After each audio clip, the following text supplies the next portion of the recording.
Sano del 68 asumió hace poco más de un mes el arzobispado de Santiago. Esta Jerusalén de Occidente está a punto de celebrar un día muy especial como es la festividad de Santiago Apóstol.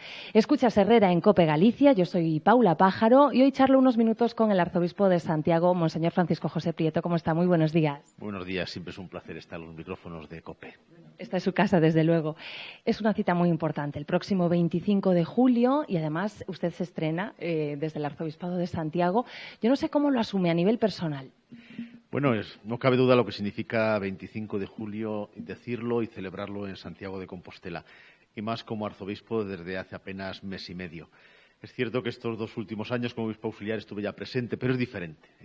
El presidir esta celebración con motivo de la ofrenda e invocación al apóstol, con todo lo que eso significa, ¿no? De una celebración en la que se hace presente también, ¿verdad?, la vida de nuestra gente, de nuestra ciudad, de nuestros pueblos, de los pueblos de España, ante esta memoria y tumba del apóstol al que tanta gente acude, tantos peregrinos están llegando. Uno siente una emoción, diríamos, que te abruma por momentos, pero al mismo tiempo tienes esa serenidad y esa paz que da celebrar en un marco incomparable como es la catedral, donde a lo largo de tantos siglos, pues efectivamente tantos han llegado como peregrinos, y yo me siento como ese peregrino que ha llegado también y que ha acogido, ¿verdad?, en esta catedral donde la memoria y tumba del apóstol nos invita a todos a sentirnos en casa. Con lo cual, en esa emoción que abruma, me siento también en esa casa que a todos nos acoge, que a fin de cuentas siempre sentarse a la mesa con amigos y en casa da mucha serenidad y mucha paz. ¿Qué sentido tiene la ofrenda al apóstol Santiago? Pues la ofrenda al apóstol Santiago fundamentalmente es hacer presente ante el apóstol, y el apóstol lo hace presente ante el Señor, la vida misma de nuestra gente, la vida cotidiana, sus preocupaciones, sus inquietudes. A través de la ofrenda e invocación que hace el delegado regio, se hace presente toda esa realidad de nuestra vida cotidiana, con sus preocupaciones, con sus horizontes de esperanza, también con sus retos y dificultades y también con los momentos difíciles y con esas heridas y dramas que afectan a la vida de nuestra gente. Pero yo creo que sobre todo es ofrecer la propia vida y hacerla presente y de manera compartida, porque yo creo que la ofrenda e invocación es un acto en el que todos nos podemos y debemos sentir representados. Su toma de posesión como arzobispo de Santiago casi coincidía en el tiempo con un cambio de gobierno municipal en la capital gallega. ¿Cómo es o cómo quiere usted que sean las relaciones con esta institución? Pues tienen que ser relaciones marcadas siempre con la cordialidad establecida a través de un diálogo de las distintas cuestiones que nos afectan. Hablar de la ciudad de Santiago, hablar de la alcaldía, hablar del arzobispado, son 2 instituciones ya presentes a lo largo de los siglos en esta ciudad que estamos llamados a entendernos, y lo expresa muy bien la Plaza del Obradoiro que compartimos como espacio público de todos. La fachada, ¿verdad?, de nuestra catedral frente al Palacio de Rajoy, que alberga las oficinas y la sede del Ayuntamiento de Santiago, es una invitación a que ahí nos encontremos todos en aquello que procure el bien común de todos. Y desde ahí van a encontrar siempre en este arzobispado y en su arzobispo esa disposición a dialogar, a buscar proyectos por el bien de nuestros ciudadanos, de nuestros vecinos de Santiago, todo lo que procure siempre ese bien común que afecta a la persona. Y ahí van a contar siempre con nosotros. Es verdad que ha sido noticia, ¿no?, la ausencia de la alcaldesa de Santiago de Goretti San Martín en la ofrenda del próximo día 25 de julio. ¿Cómo ve usted pues esta decisión de la alcaldesa? Pues como dije en su momento y reitero ahora aquí ante los micrófonos de la cadena COPE, es una decisión que respeto, pero no comparto desde lo que dije en aquel momento y lo reitero ahora también. Cuando uno asume una función institucional representativa como es ser alcalde y serlo alcaldesa de una ciudad como Santiago, en ese momento ejerce la representación de todos los ciudadanos y vecinos de esta ciudad, creyentes y no creyentes. Una ciudad a la cual hay que entenderla desde la raíz misma de lo que es y de su propio origen. Santiago nace y está en la historia gracias a esa memoria y tumba del apóstol Santiago, en torno a la cual crece una catedral y en torno a la cual y bajo su sombra se extiende una ciudad.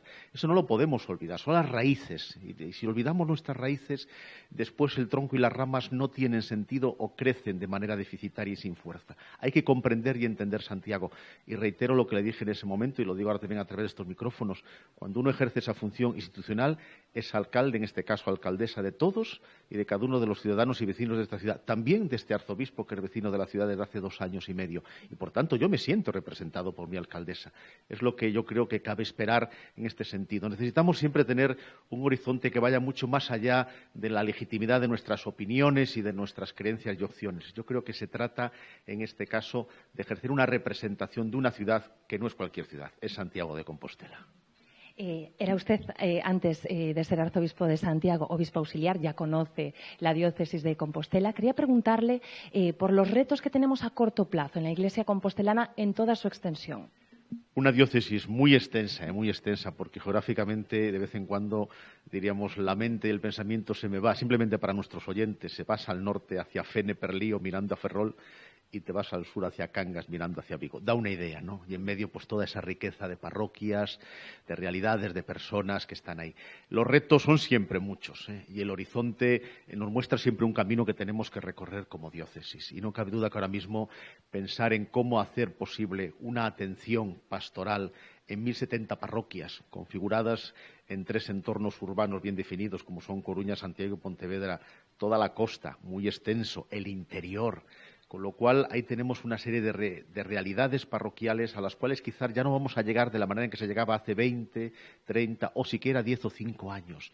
Ahora mismo los acontecimientos y la realidad nos invitan a que tenemos que hacer un esfuerzo renovado de entre todos. Cuando digo entre todos es el arzobispo, los sacerdotes, los religiosos, nuestros laicos, grupos, movimientos, parroquias. Es un ponernos ya, pero ya, a repensar cómo hacer posible que esa atención pastoral en el territorio, definámoslo así, partiendo de la parroquia como núcleo básico, pero que ya no llega, ya no es suficiente.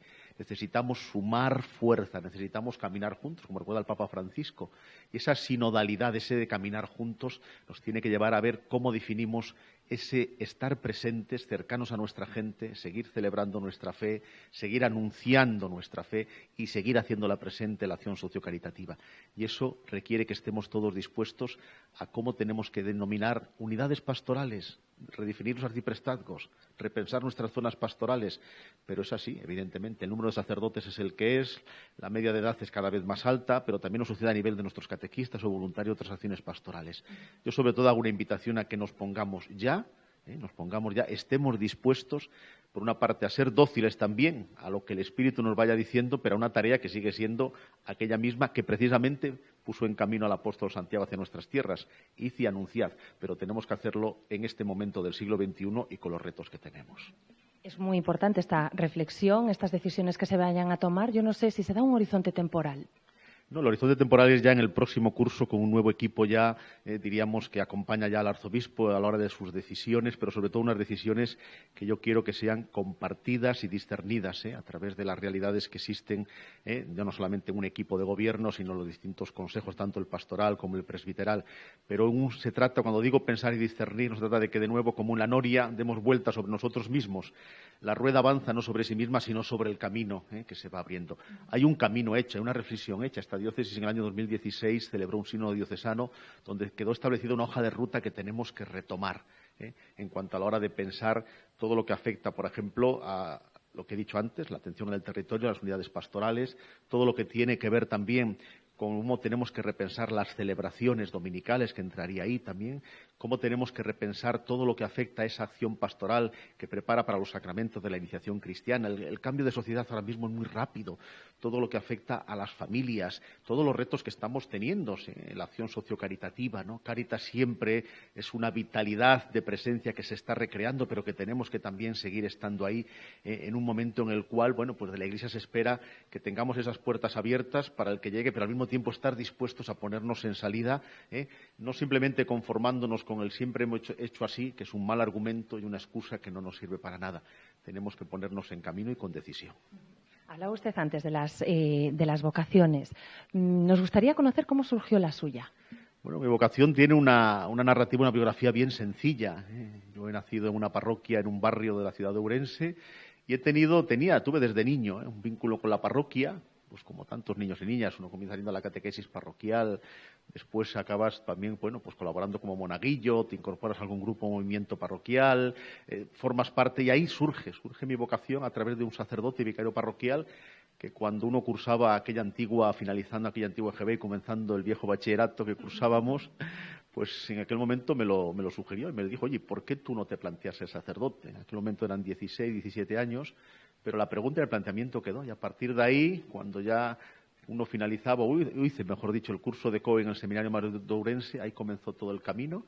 Y el Señor va trazando tu biografía y tu historia, pero de manera sencilla, a través de esas personas que en un momento determinado te hacen un planteamiento, una pregunta, te dejan una inquietud y te abren una puerta que a lo mejor no imaginabas. Y por esa puerta el Señor después va escribiendo contigo la biografía de tu vida.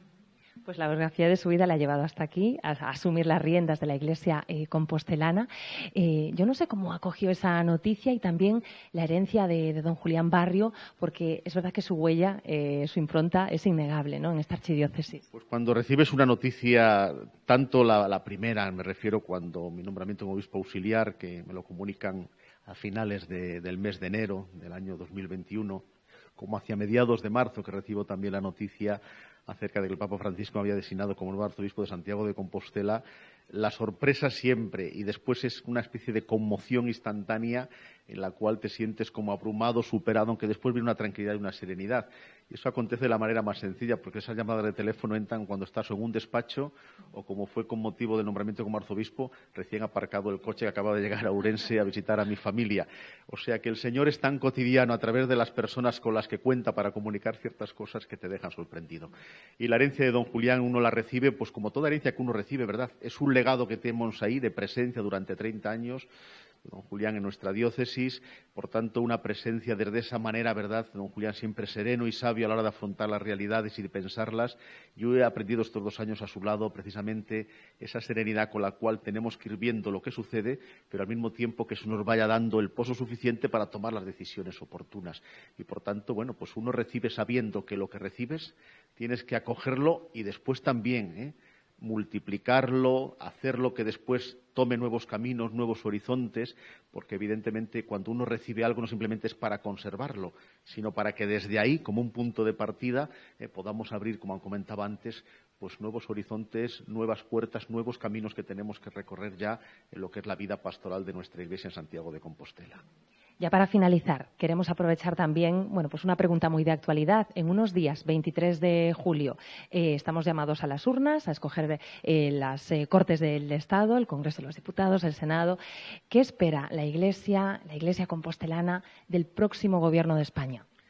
Pues yo creo que la Iglesia compostelana espera lo que la sociedad en general espera de todos nosotros, que es sobre todo aquellos que asuman las responsabilidades en la vida pública, resultado de las elecciones democráticas del próximo domingo, es que sean ante todo siempre y estén dispuestos a, por encima de cualquier opción partidista o ideológica, legítimas todas ellas, pero siempre ponerse un horizonte del bien común, pensar en todos los ciudadanos de este país, pensar en sus problemas reales, aquellos que hacen pues que una familia día a día tenga que salir adelante, todo lo que afecta a la preocupación ahora mismo por la situación laboral, por la crisis en todos sus factores, por la preocupación que tenemos acerca del tema de la vivienda, con todo lo que significan temas tan fundamentales como son los servicios sociales, sanitarios, educativos, que salgan de la discusión partidista y se piense en un horizonte amplio, ¿no? Un sentido donde toda esta rica realidad, este conjunto de ciudadanos, de realidades que somos y constituimos España, sean pensadas con altura de mira en ese marco europeo del que formamos parte.